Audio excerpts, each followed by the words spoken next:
उत्तराखंड की संस्कृति एवं लोक विरासत के पुरोधा चंद्र सिंह राही, जो कि ग्रामोफोन, कैसेट, सीडी दौर की पहली पीढ़ी के गढ़वाली लोक गायकों में से एक थे, उन्होंने उत्तराखंड की संस्कृति के लिए मरते दम तक काम किया। चंद्र सिंह राही के बड़े बेटे वीरेंद्र सिंह नेगी ने भी अपने पिता की तरह संगीत के क्षेत्र में काफी नाम कमाया है।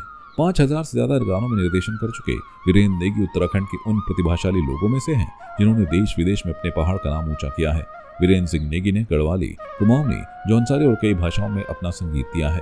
अपने पिता की तरह संगीतकार वीरेंद्र सिंह नेगी भी उत्तराखंड का विकास और यहाँ की संस्कृति को विश्व पटल पर एक अलग पहचान दिलाना चाहते हैं। आवाज सुनो पहाड़ों की सीजन 1 में संगीतकार वीरेंद्र सिंह नेगी मुख्य जज के रूप में देखा गया, जहां उन्होंने कहा कि आज के समय में बच्चों को अपनी बोली भाषा बोलनी नहीं आती है, जिस कारण से उन्हें गढ़वाली, कुमाऊनी, जौनसारी लोकगीत गाने में समस्या आती है। साथ ही उन्होंने कहा कि अगर किसी देश गांव की संस्कृति खत्म हो रही है तो समझें वो देश गांव भी समाप्ति की कगार पर खड़ा है। इसलिए सबसे पहले तो अपनी बोली भाषा को सीखना चाहिए ताकि संस्कृति खत्म नहीं बल्कि आगे बढ़ सके। नमस्कार, आप देख रहे हैं संवाद 365 और मैं हूं आपके साथ चांदनी कुनियाल। चंद्र सिंह राही जी के बेटे वीरेंद्र सिंह राही जी हमारे साथ हैं। सर, सबसे पहले तो आपका स्वागत है संवाद 365 में। धन्यवाद आपका। सर, पिछले जो है कई वर्षों से उत्तराखंड के संस्कृति और म्यूज़िक के लिए जो है काम कर रहे हैं। संस्कृति को एक, मैं कहूँगी, बहुत ही मजबूती से जो है वो आगे बढ़ा रहे हैं और संभाल के रखे हुए हैं। क्या कुछ कहेंगे सर? आज जो है आवाज़ सुनो पहाड़ों के आज इस मंच पे आप पहुँचे हैं, युवा कलाकार भी यहाँ पर पहुँचे जिनको आपने सुना भी और अपने अनुभव से है उनको मैं कहूँगी एक टिप्स जो है वो आपने दी है यहाँ पर, क्या कहेंगे? सबसे पहले तो आवाज़ सुनो पहाड़ों की जो कार्यक्रम है, इसके जो निर्देशक हैं उनको बहुत बहुत मैं आभार प्रकट करता हूँ, धन्यवाद देता हूँ। जब से ये कार्यक्रम शुरू हुआ है तभी से उन्होंने मुझे मुख्य जज के रूप में रखा है, तो मैं बहुत बहुत आभार करता हूँ। और जो जितने भी कंटेस्टेंट हैं हमारे अच्छा गा रहे हैं, युवा लोग। कुछ खामियां होती हैं और जब तक हम माँ बाप जब तक हम बच्चों के साथ में अपनी भाषा में बात नहीं करेंगे तब तक बच्चे भी नहीं समझ पाएंगे। तो ये भी एक थोड़ा सा कमी नज़र आई मेरे को शुरू के एपिसोड्स में। फिर उसके बाद मैंने बोला बच्चों को कि भाई अपनी भाषा पे भी थोड़ा सा ध्यान दें। जिस देश, गांव या घर की जो संस्कृति है वो ख़त्म होती है या कम होती है तो समझो वो देश, गांव समाप्ति के कगार पे है। इसलिए अपनी भाषा को सबसे पहले प्राथमिकता देनी चाहिए। इंग्लिश बोलें, जर्मन बोलें, फ्रेंच बोलें, लेकिन अपनी भाषा ज़रूर बोलें। ये मेरा संदेश है सभी के लिए।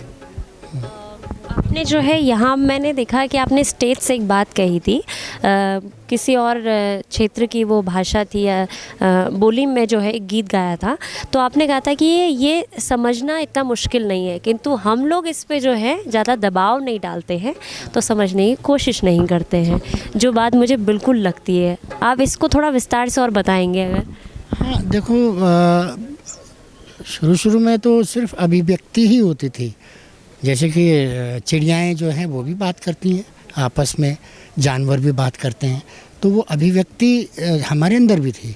लेकिन हमने जब शब्दों में ढालना शुरू किया, एक भाषा का उद्गम हुआ, तब से हमारी वो वाली शक्ति ख़त्म हो गई, एक दूसरे की अभिव्यक्ति को समझना। तो वो हम उसको चाहें तो दोबारा से हम जागृत कर सकते हैं, भाषा को समझें। कोई भी भाषा हो, हाँ गूढ़ हो सकती है भाषा, लेकिन जो हिंदी के कुछ शब्द आ रहे हैं तो उसको तो हम समझ ही सकते हैं। हमारी भाषा से जुड़ते हुए संस्कृत के शब्द आ जाते हैं बीच में, जैसे कि तस्मई बोलते हैं संस्कृत में खीर को, तो हमारे उत्तराखंड में भी तस्मई ही बोला जाता है खीर को। तो ये न्यू जनरेशन को बताएंगे तभी पता लगेगा, अपनी भाषा बोलेंगे तभी।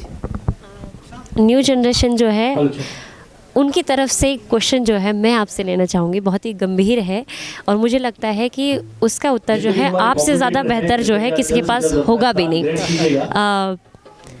एक व्यक्ति की ज़िंदगी में संस्कृति जो है कितना अहम रोल निभाती है, उसकी संस्कृति उसके जीवन में कितना अहम रोल निभाती है एक व्यक्ति के जीवन में? तो क्यों ना एक छोटी छोटी बाइट आप अपने मोबाइल स्क्रीन पर ले भी सकते हैं, संस्कृति कर सकते हैं, क्योंकि ये की वो बात जहाँ तक है, मैं चाहता हूँ इस जो कार्यक्रम हमारा आवाज सुनो पहाड़ों की वो संस्कृति हमारे साथ में इसको देश और विदेश तक पहुंचाना पूरी बहुत उम्र आसानी से रहती आसान है। रहेगा। इसलिए उसका जो रोल है बहुत बड़ा रोल है। जो भी आप लोग यूज किस पिक्चर वहाँ पे जरूर शेयर कीजिएगा, किस माहौल में इंसान जी रहा है, ताकि हमारे पहाड़ी की रीति रिवाज, किस संस्कृति बनती है, जो हमारी जो सामाजिक चीज़ें हैं उनसे मिल करके संस्कृति बनती है। तो हमारे घर पर हमारा कैसे ट्रीटमेंट होता है, हम कैसे बात करते हैं, तो वो तो पूरी ज़िंदगी रहती है। संस्कृति तो हमारे साथ में, संस्कार जो है, जो हमें मिले होंगे, हमारे वो एंड तक चलते हैं। कहीं पे कोई लड़ाई करते हैं, कोई झगड़ा करते हैं, कोई प्यार से बोलते हैं, वो संस्कार हैं सब, तो जिंदगी भर वो रहते हैं हमारे साथ। बिल्कुल, केवल हैशटैग पहाड़ी लगाने से जो है कोई पहाड़ी नहीं बन जाता है ना? बिल्कुल ठीक बात है। पहाड़ी हमको अंदर से होना पड़ेगा, जरूरी नहीं हम कपड़े पहन रहे हैं पहाड़ी और अंदर से नहीं है पहाड़ी। और पहाड़ी बहुत मुलायम होता है, तो बहुत कठोर भी होता है समय आने पर। तो हमको ध्यान रखना है अपनी संस्कृति का भी और अपना पहाड़ीपन का भी। अच्छा, जो युवा यहाँ पर पहुँचे थे और एक छोटा बच्चा जो है आपके सामने ही, और इस छोटे बच्चे ने जो है मैं पहाड़ों को रह बसी जो है गीत गाया, और पहाड़ी बोली जो है उसको आती भी है। आप किस तरीके से देखते हैं कि थोड़ा युवाओं में जो है कहीं हम सुनते हैं कि अपनी संस्कृति को भूल रहे हैं, छोड़ रहे हैं, तो क्या कुछ कहेंगे इसी बीच इन सारी बातों को मिला करके अगर हम देखें तो? बिल्कुल बोलना चाहिए, बच्चों को भी बोलना चाहिए जो भाषा है, और माँ बाप का फ़र्ज़ बनता है ये। तो माँ बाप जब तक अपनी भाषा में बात नहीं करेंगे तब तक वो बच्चों को समझ में नहीं आएगी, और संस्कार भी देना बहुत ज़रूरी है। और बाकी तो माँ बाप के ऊपर है। मैं तो यही कहूँगा कि हर माँ बाप अपने बच्चों को कम से कम अपनी भाषा तो सिखाए ही। तो भाषा पे मेरे डैडी का भी जोर रहा है, मेरा भी जोर है कि हम कम से कम अपनी भाषा बोलें। गढ़वाली है गढ़वाली में बोलें, कुमाऊनी है कुमाऊनी में बोलें, जो सारी जो भी है सब मिला के उत्तराखंड बनता है हमारा। जब अनुभवी लोग मिलते हैं तो जैसे मुझे आपसे बात करके लगता है कि मुझे बात करते रहना चाहिए और जानना चाहिए, मगर फ़िलहाल के लिए बस इतना ही। सर, आपका बहुत बहुत धन्यवाद अपना समय देने के लिए और अपने अनुभव को भी हमें शेयर करने के लिए। धन्यवाद, बहुत बहुत आभार आप सभी का, और उत्तराखंड का भी मैं आभार व्यक्त करता हूँ, जो कि मेरे को 42 सालों से सुनते आ रहे हैं। बहुत बहुत धन्यवाद, बहुत बहुत आभार सबका। नमस्कार, धन्यवाद। फ़िलहाल के लिए बस इतना ही। आप देखते रहिए संवाद 365। आपकी इस पर क्या राय है, हमें कमेंट कर ज़रूर बताएं।